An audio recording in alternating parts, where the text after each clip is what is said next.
जय श्री राम दोस्तों, क्या आप सभी को पता है लंका रावण की नहीं पहले भगवान शिव की थी।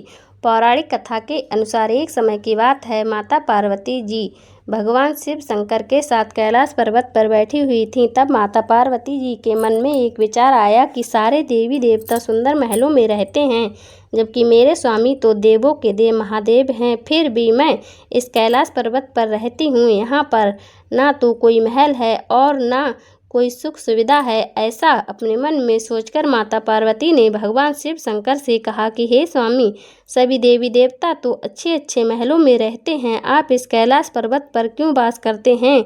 आप भी हमारे लिए एक सुंदर सा महल बनवा दीजिए ताकि हम भी बड़े ही आराम से रह सकें। माता पार्वती जी की बात सुनकर भगवान शिव शंकर थोड़ा सा मुस्कुराए और फिर उन्होंने बिना कुछ कहे समाधि में लीन हो गए। माता पार्वती को भगवान शिव शंकर का यह व्यवहार कुछ ठीक नहीं लगा, परंतु माता पार्वती बिना कुछ कहे वहां से चली गईं। जब भगवान शिव शंकर अपनी समाधि से जागे तो माता पार्वती जी ने फिर से शिव जी से कहा कि हे स्वामी, मेरा मन मैं भी दूसरे देवी देवताओं की तरह महल में रहने की इच्छा है, इसलिए आप हमारे लिए एक सुंदर सा भवन बनवा दीजिए। माता पार्वती जी के श्रीमुख से ऐसा सुनकर भगवान शिव शंकर ने उनसे कहा, हे देवी, महल में रहना हमारे लिए उचित नहीं है। लेकिन माता पार्वती जी ने शिव से कहा, स्वामी, आपको नहीं लगता कि हमें भी महल में रहना चाहिए? हमारा महल तो स्वर्ग में भी बने हुए हैं, देवराज इंद्र के महल से भी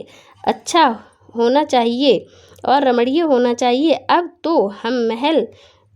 तो हमें महल बनवा ही लेना चाहिए। भगवान शिव शंकर ने माता पार्वती जी को बहुत समझाया और वे बोले, हे देवी, हम तो ठहरे योगी, खुले में रहने वाले, हमें भवन का वातावरण रास नहीं आएगा। हमें तो महल में भी चैन नहीं मिलेगा, क्योंकि महल में रहने के बड़े नियम और बंधन होते हैं।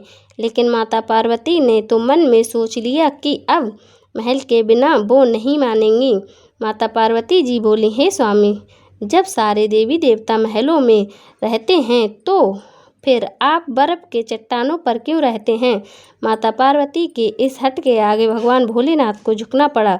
तब भगवान शिव शंकर ने इस कार्य के लिए स्वर्ग से विश्वकर्मा जी को बुलाया और उन्हें महल बनवाने के लिए कहा जो तीनों लोकों में किसी का ना हो। इधर विश्वकर्मा जी भगवान शिव शंकर के आदेश अनुसार भवन बनाने के लिए उपयुक्त स्थान की खोज में लग गए।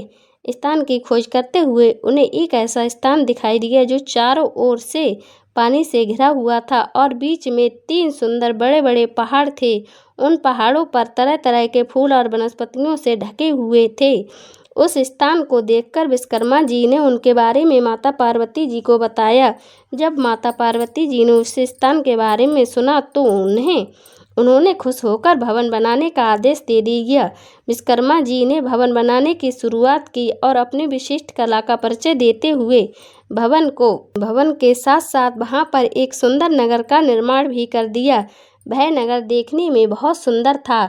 जब उस महल को माता पार्वती ने देखा तो उनकी प्रसन्नता का ठिकाना नहीं रहा। उन्होंने विश्वकर्मा जी को धन्यवाद देते हुए उनकी बहुत प्रशंसा की।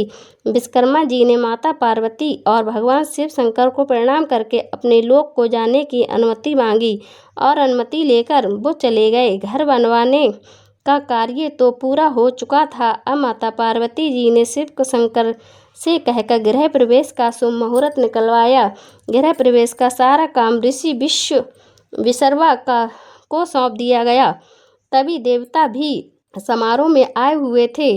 जिसने भी उस महल को देखा तो सभी आश्चर्यचकित होकर उसकी प्रशंसा कर रहे थे। वास्तव में वह भवन ही अद्भुत था। गृह प्रवेश विधि के पूर्ण होने के बाद भगवान शिव शंकर ने विश्रवा को दक्षिणा मांगने को कहा तो श्री विश्रवा ने मना कर दिया। वे बोले, प्रभु, क्या कोई भक्त अपने भगवान से कुछ लेता है?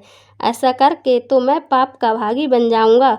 मुझे कोई दक्षिणा नहीं चाहिए। यह कहकर विश्रवा जाने लगे तो भगवान शिव ने कहा, ऋषिवर, आपको दक्षिणा तो लेनी ही पड़ेगी। जब तक आचार्यों को दक्षिणा ना दी जाए तब तक कोई शुभ कार्य नहीं होता।